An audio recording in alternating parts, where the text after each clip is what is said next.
আসসালামু আলাইকুম প্রিয় দর্শক, অন্য মঞ্চের আলাপচারিতায় আপনাদের সকলকে আমন্ত্রণ জানাচ্ছি।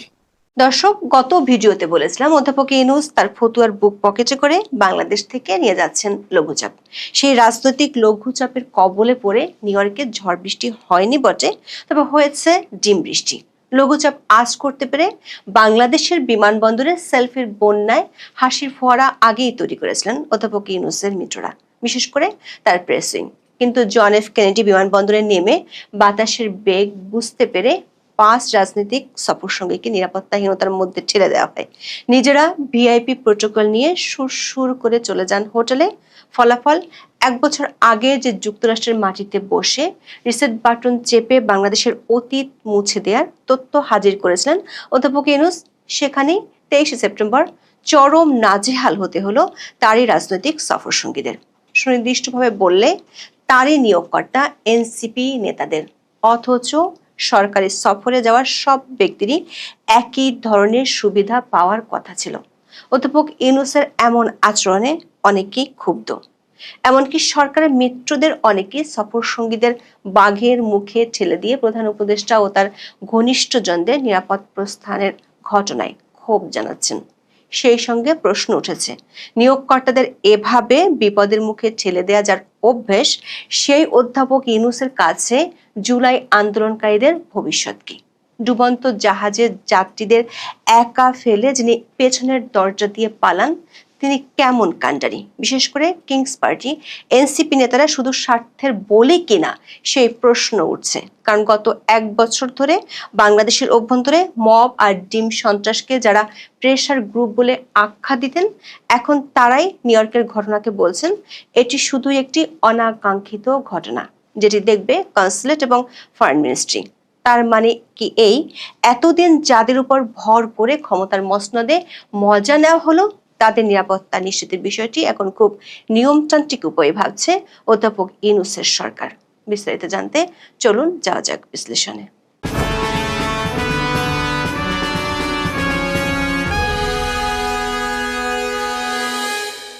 জাতিসংঘের সাধারণ পরিষদের 80তম অধিবেশনে যোগ দিতে 21 সেপ্টেম্বর বিশাল বহর নিয়ে ঢাকা ছাড়েন বাংলাদেশের প্রধান উপদেষ্টা অধ্যাপক মোহাম্মদ ইউনূস। তার এই সফরকে কেন্দ্র করে কিছুদিন ধরেই যুক্তরাষ্ট্র আওয়ামী লীগের ব্যাপক বিক্ষোভের প্রস্তুতির খবর আসছিল। সরকারের পক্ষ থেকেও স্বীকার করা হয় বাস্তবতা। পররাষ্ট্র উপদেষ্টা তৌহিদ হোসেন 17 সেপ্টেম্বর সাংবাদিকদের বলেন, নিউ ইয়র্কে তারা বড় ধরনের বিক্ষোভের মুখে পড়ার আশঙ্কা করছেন। ব্রিফিংয়ে তিনি বলেছিলেন, বিক্ষোভ ঠেকানোর উপায় তাদের হাতে নেই। এমনকি নিউ ইয়র্কের বাংলাদেশ কনসুলেটের সাথে অধ্যাপক ইউনূসের নিরাপত্তা টিম যে বৈঠক করেছিল, সেখানেও বিষয়টি উঠে এসেছিল। নিরুপায় হয়ে অধ্যাপক ইউনূস বেছে নিয়েছিলেন দেশীয় কৌশল। কৌশলটি হলো বিভেদের রাজনীতি, দুপক্ষকে মুখোমুখি দাঁড় করিয়ে দেয়া, যেটাকে আমরা বলেছিলাম দেশীয় কার্যা বিদেশে নিয়ে যাওয়া। সে কৌশলে আকস্মিকভাবে সফর সঙ্গী করেন বিএনপি, জামাত এবং এনসিপির 6 নেতাকে। যুক্তরাষ্ট্র আওয়ামী লীগের কর্মসূচি মোকাবেলায় এই 3 দল পাল্টা শোডাউনের কৌশল নেয়। ধারণা করা হয়েছিল তাদের পাহারায় নিরাপদ হবে ডক্টর ইউনূসের দ্বিতীয়বারের মতো জাতিসংঘ যাত্রা। তবে আন্তর্জাতিক খেলোয়াড় বলে পরিচিত অধ্যাপক ইউনূস বাংলাদেশে বসেই বাতাসে বিপদের গন্ধ পেয়েছিলেন। নিউ ইয়র্কের বিমানবন্দরে নেমে বাতাসের উল্টো প্রবাহ ঠিকই ধরে পেলেন নোবেল বিজয়ী বিএনপি এবং জামাতের কিছু নেতাকর্মী এবং গুটি কয়েক এনসিপি সমর্থকেরা উপস্থিত হলেও তাদের তুলনায় আওয়ামী লীগের সংখ্যা ছিল কয়েক গুণ বেশি। আবার শেষ মুহূর্তে দলীয় নির্দেশনা মেনে বিএনপি জামাত নেতাকর্মীরা হাজির হলেও সবাই ছিলেন দায়সারা। কথা ছিল অধ্যাপক ইউনূস এবং তার সফর সঙ্গীরা বিমানবন্দরের 4 নম্বর টার্মিনাল দিয়ে বের হবেন, কিন্তু রহস্যময় কারণে বিএনপি জামাতের অবস্থান ছিল 8 নম্বর টার্মিনাল এলাকায়। বেশ কয়েকটি সূত্র জানায়, বিপদ আজ করতে পেরে পৌঁছানোর পর প্রায় 1.5 ঘন্টা বিমানবন্দরের ভেতরে অবস্থান করেন ডক্টর ইউনূসের দল। এই সময় ছড়িয়ে দেওয়া হয় সবাই বিকল্প পথে নির্ধারিত হোটেলে চলে গেছেন। এতে বিমানবন্দর এলাকা ত্যাগ করে বিএনপি জামাত সমর্থকদের বড় একটি অংশ, একমাত্র জামাতের নেতাকর্মীরা তাদের নেতা সৈয়দ আব্দুল্লাহ তাহেরের জন্য 8 নম্বর গেটে অবস্থান করছিলেন। সূত্রগুলো বলছে অধ্যাপক ইউনূস নিজের অত্যন্ত ঘনিষ্ঠ কিছু সঙ্গীকে নিয়ে বিশেষ প্রোটোকলে বিকল্প পথে বিমানবন্দর ছাড়েন, আর বিএনপি মহাসচিব মির্জা ফখরুল ইসলাম আলমগীর এনসিপির আক্তার হোসেন এবং তাসনিম জারা সহ অন্যরা আটকে পড়েন বিমানবন্দরে। তারা 4 নম্বর টার্মিনাল দিয়ে বের হয়ে গাড়ির উদ্দেশ্যে রওনা দিলে আওয়ামী লীগের বিক্ষুব্ধ নেতা কর্মীদের তোপের মুখে পড়েন। ঘটনার সময়কার ভিডিওতে দেখা যায় বিমানবন্দর থেকে লাগেজ হাতে রাস্তা পার হচ্ছিলেন আক্তার হোসেন। তার পাশেই ছিলেন এনসিপির যুগ্ম সদস্য সচিব তাসনিম জারা এবং একটু সামনে ছিলেন বিএনপির মহাসচিব মির্জা ফখরুল ইসলাম আলমগীর ও তারেক রহমানের পররাষ্ট্র বিষয়ক উপদেষ্টা হুমায়ুন কবির। এ সময় আওয়ামী লীগের নেতা কর্মীরা আক্তার হোসেনকে উদ্দেশ্য করে স্বৈরাচারের দোসর কিলার আখ্যা দিয়ে একের পর এক ডিম ছুটতে থাকেন। এনসিপি নেতা আক্তার হোসেনের পিঠে আঘাত করা ডিমগুলো ভেঙে কুসুম গড়িয়ে পড়তেও দেখা যায়। তবে মির্জা ফখরুল ও তাসনিম জারার উদ্দেশ্যে ডিম ছুটতে দেখা যায়নি। হুড়োহুড়ি করে সবাই গাড়িতে উঠেও রক্ষা পাননি। আওয়ামী লীগের নেতাকর্মীরা গাড়ির সামনে রাস্তায় শুয়ে পড়ে প্রতিবাদ জানাতে থাকেন। তারা জয় বাংলা সহ বিভিন্ন স্লোগান দেন। এক পর্যায়ে অতিরিক্ত পুলিশ এসে ডক্টর ইউনূসের সফর সঙ্গীদের যাওয়ার পথ করে দেয়। জেএফকে বিমানবন্দরে সফর সঙ্গীরা যখন নাজেহাল হচ্ছিলেন, ততক্ষণে বিকল্প পথে নিরাপদে ম্যানহাটনের গ্র্যান্ড হায়াত হোটেলের পথে ছুটছিল অধ্যাপক ইউনূসের বিশেষ গাড়িবহর। এর একটি ভিডিও ছড়িয়ে পড়েছে সোশ্যাল মিডিয়ায়। দেখা যায় কড়া পুলিশ প্রটোকলে বাছাই করা কিছু সফর সঙ্গী নিয়ে বিকল্প পথে বিমানবন্দর ছেড়ে যাচ্ছে প্রধান উপদেষ্টার গাড়িবহর। এমন ঘটনায় প্রশ্ন উঠেছে, ডক্টর ইউনূসকে নিরাপত্তা দিতে যাদের উড়িয়ে নেওয়া হলো যুক্তরাষ্ট্রে, তাদের বিপদে ফেলে কি করে চলে গেলেন শান্তিতে নোবেল বিজয়ী? অনেকটা গাছে তুলে মই কিনে নেওয়ার মতো ঘটনার দৃশ্যায়ন হলো নিউ ইয়র্কের বিমানবন্দরে। সূত্রগুলো বলছে, প্রধান উপদেষ্টা নিরাপদে প্রস্থানের বহরের অংশীদার হয়েছিলেন বহুল আলোচিত প্রেস সচিব শফিকুল আলম। বিস্ময়করভাবে তার টিমের অন্তত এক সদস্যের সেই বিশেষ বহরের জায়গা হয়নি। আক্তার যারা নাজেহাল হওয়ার সময় প্রেস উইংয়ে সেই সদস্যকেও দেখা যায় ভিডিওতে। প্রধান উপদেষ্টার প্রেস সচিব মাত্র কয়েক মাস আগেই তিনি বাংলাদেশে মবের ত্রাসকে প্রেসার গ্রুপের কর্মকাণ্ড হিসেবে আখ্যায়িত করেন। জেএফকে বিমানবন্দরে প্রধান উপদেষ্টার সফর সঙ্গীদের নাজেহাল হওয়ার ঘটনা নিয়েও তার প্রতিক্রিয়া অনেকটা দায়সারা। গ্র্যান্ড হায়াত হোটেলে সাংবাদিকদের শুধু বলেন, এ ঘটনা অনাকাঙ্ক্ষিত। বিষয়টি বাংলাদেশ কনসুলেট এবং ফরেন মিনিস্ট্রি দেখবে। নিউ ইয়র্কের বিমানবন্দরে নাজেহাল হওয়ার ঘটনার চেয়ে বড় হয়ে উঠেছে ঘটনার সময় অধ্যাপক ইউনূসের ভূমিকা নিয়ে।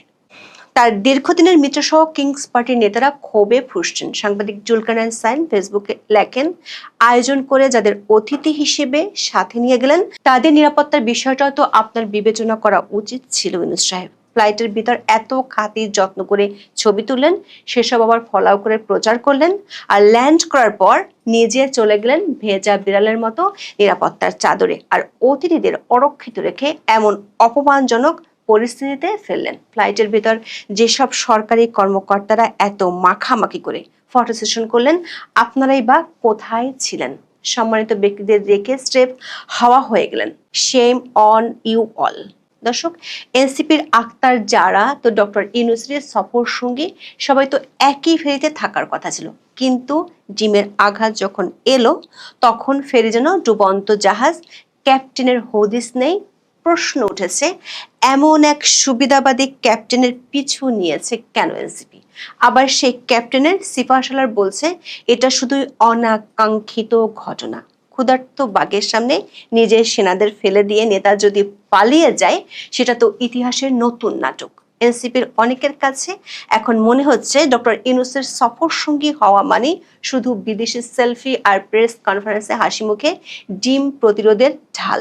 তারা বলছেন নেতা মানে শুধু নোবেল টাইটেল নয়, বিপদে পাশে থাকা। কিন্তু এখানে দলপতি যেন ডিমের দুনিয়ায় আলাদিন মোমবাতি জ্বালালেই গায়েব। এনসিপির কেউ কেউ তাই ভাবছেন ডক্টর ইউনূসের ষড়যন্ত্রে অংশ নিয়ে তারা কি সর্বনাশ ডাকছে। যেমন বাক্সাস নেতা আব্দুল কাদের লেখেন, ডক্টর ইউনূস সাহেব রাষ্ট্রীয় সফরে সফর সঙ্গী হিসেবে রাজনৈতিক নেতাদের সাথে নিয়ে গেলেন, বিপদের মুখে রাজনৈতিক নেতাদের অরক্ষিত রেখে নিজে নিরাপদে প্রস্থান করলেন। আগামী দিনে এমন আচরণ মোটা দাগে পুনরাবৃত্তি করেন কিনা সেটা নিয়ে যথেষ্ট সন্দেহের উদ্রেক হয়। বিপদ দেখলে নিজের নিরাপদ রাস্তা আগে বাগে খুঁজেন কি না। এনসিপির বেশ কয়েকজন নেতাও এই ঘটনায় আক্ষেপ ও হতাশা জানিয়ে পোস্ট দিয়েছেন। কেউ কেউ প্রশ্ন তুলেছেন, এনসিপি নেতাদের কেবল স্বার্থের বলি করা হচ্ছে কিনা। কেউ কেউ অধ্যাপক ইউনূসের উপর ক্ষোভটা এনসিপির দিকে টান দেওয়ার জন্যই এমন নাটক সাজানো হয়েছে কিনা সেই প্রশ্ন তুলেছেন। দর্শক, বিপদে পড়লে অধ্যাপক ইউনূস যে দুঃসময় বন্ধুদের ছুঁড়ে ফেলে দেন তার নজির অতীতেও আছে। শেখ হাসিনা সরকারের আমলে যখন অধ্যাপক ইউনূসের বিরুদ্ধে একের পর এক মামলা চলছিল, তখন তার সম্মান রক্ষা কমিটি করে তার পাশে ছিলেন ফরওয়ার্ড পার্টির আহ্বায়ক আ.ব.ম মুস্তফা আমিন। অথচ গত বছরের 25 নভেম্বর অধ্যাপক ইউনূসের নির্দেশে সেই বিপদের বন্ধুটিকে জেলে যেতে হয়। এনসিপির একাধিক সূত্র বলছে, নিউ ইয়র্কের ঘটনায় দলটির নেতাদের কাছে নিজেদের অবস্থান ও অন্ধকারময় ভবিষ্যৎ পরিষ্কার হতে শুরু করেছে। একদিন আগে যারা 150 কনফার্ম বলে গলা উঁচিয়েছিল, তারা দেখেছে পুরো আমেরিকা জুড়ে 150 সমর্থক তন্ন তন্ন করে খুঁজে পায়নি তারা। অথচ বিমানবন্দরে জামাতের নেতারা নিজেদের নেতার পক্ষে স্লোগান দিয়েছে, হোটেলে ফিরে আক্তাজারদের স্লোগান দিতে হয়েছে জামাতের নেতাকর্মীদের নিয়ে। বিমানবন্দরে ডিম ছোড়ার ঘটনায় যুবলীগের একজনকে পুলিশ আটক করেছে, কেউ কেউ এমন দাবি করেছে। তবে দেশটির পুলিশ বলছে, প্রতিবাদের ভাষা হিসেবে ডিম ছোড়া যুক্তরাষ্ট্রের আইনে বড় কোনো অপরাধ নাই। যেহেতু ডিম ছোড়ার কারণে শারীরিক কোনো ইনজুরি হয়নি এবং সম্পত্তির ক্ষতি হয়নি, সে কারণে এটি দ্বিতীয় ক্যাটাগরির অপরাধ। যুক্তরাষ্ট্রের আইনে এর সর্বোচ্চ শাস্তি 15 দিনের জেল। তবে আরো একটি শাস্তি পেতে হতে পারে। যেহেতু ডিম ছোড়ার কারণে আক্তার হোসেনের ব্লেজার নষ্ট হয়েছে, তাই অপরাধ প্রমাণিত হলে যিনি ডিম ছুঁড়েছেন তাকে ব্লেজার পরিষ্কারের খরচ দিতে হবে। দর্শক, ব্রিটেনের সাবেক প্রধানমন্ত্রী টনি ব্লেয়ারকে একবার ডিম ছুঁড়ে মেরেছিলেন প্রতিপক্ষ দলের এক সমর্থক। তখন ব্রিটেনের আদালত বলছিল, ডিম ছোড়ায় ব্লেয়ারের ব্লেজার হানি হয়েছে, সে কারণে অভিযুক্তকে ব্লেজারের দাম দিতে হবে। নিউ ইয়র্কের একাধিক সাংবাদিক স্থানীয় পুলিশের বরাত দিয়ে আমাদের জানিয়েছে, আটক হওয়া যুবলীগ কর্মী মিজানুর রহমানের বিরুদ্ধে ছুরি দিয়ে হত্যা চেষ্টার অভিযোগ করেছিলেন এক বিএনপি কর্মী। এ কারণেই তাকে আটক করা হয়। তবে এরই মধ্যে সেই অভিযোগ মিথ্যা বলে জানানো হয়েছে পুলিশের পক্ষ থেকে। কাল কোর্টে হাজির করা হলে তিনি ছাড়া পেতে পারেন। দর্শক, সামাজিক মাধ্যমে বিদেশের মাটিতে আওয়ামী লীগের এমন ডিম ছোড়ার নিন্দাও অনেকে করেছেন। তারা বলছেন, এতে দেশের ভাবমূর্তি ক্ষুণ্ণ হয়েছে। আবার আওয়ামী লীগের সমর্থকরা বলছেন, গত 13 মাসে যেভাবে মুক্তিযোদ্ধাদের জুতার মালা পরানো হয়েছে, আদালত পাড়ায় ডিম ও মব সন্ত্রাস করা হয়েছে, সেগুলো কি ভাবমূর্তি আর মানবাধিকার উজ্জ্বল করেছিল? সরকারের সূত্রগুলো বলছে, অধ্যাপক ইউনূসের টিম চেয়েছিল প্রধান উপদেষ্টার উপর যে ক্ষোভ গত 13 মাসে জন্ম নিয়েছে, সেটি যেন ডাইভার্ট হয়ে এনসিপির দিকে ঘুরে যায়। জেএফকে বিমানবন্দরে যা ঘটেছে তাতে ইউনূসের টিম কিছুটা হলেও লক্ষ্যে সফল হয়েছে। জেএফকে বিমানবন্দর এলাকায় আক্তার হোসেনকে যারা ডিম ছোড়েন, তাদের মধ্যে মিজানও ছিলেন। ওই ঘটনায় তার বিরুদ্ধে আইন ভঙ্গের অভিযোগ পুলিশ না তোলায় দুশ্চিন্তা আরো বেড়েছে অন্তর্বর্তী সরকারের। যুক্তরাষ্ট্রের মাটিতে সামনের 10 দিন এ ধরনের আরো ঘটনার মুখোমুখি হতে হবে কিনা সেই শঙ্কাও বাড়ছে। গতকালের ভিডিওতে আমরা জানিয়েছিলাম, ইউএস এর ফরেন অফিস এরই মধ্যে বাংলাদেশ মিশনকে একটি পরামর্শ দিয়েছে। সেটি হলো, ডক্টর ইউনূস ও তার সঙ্গীদের খুব বেশি প্রয়োজন না পড়লে হোটেলে বন্দী থাকা। সব মিলে জাতিসংঘে দ্বিতীয়বারের সফর আসার পরিবর্তে হতাশা হয়ে এসেছে অধ্যাপক ইউনূস এবং তাদের মিত্রদের জন্য। যে সফরটি হতে পারত নিজেদের মধ্যে বিশ্বাস দৃঢ় করার উপায়, সেটির জন্ম নিচ্ছে একের পর এক অবিশ্বাস। এখন এ পর্যন্ত। সবাই ভালো থাকুন, সুস্থ থাকুন, নিরাপদে থাকুন। দেখা হবে আগামী পর্বে।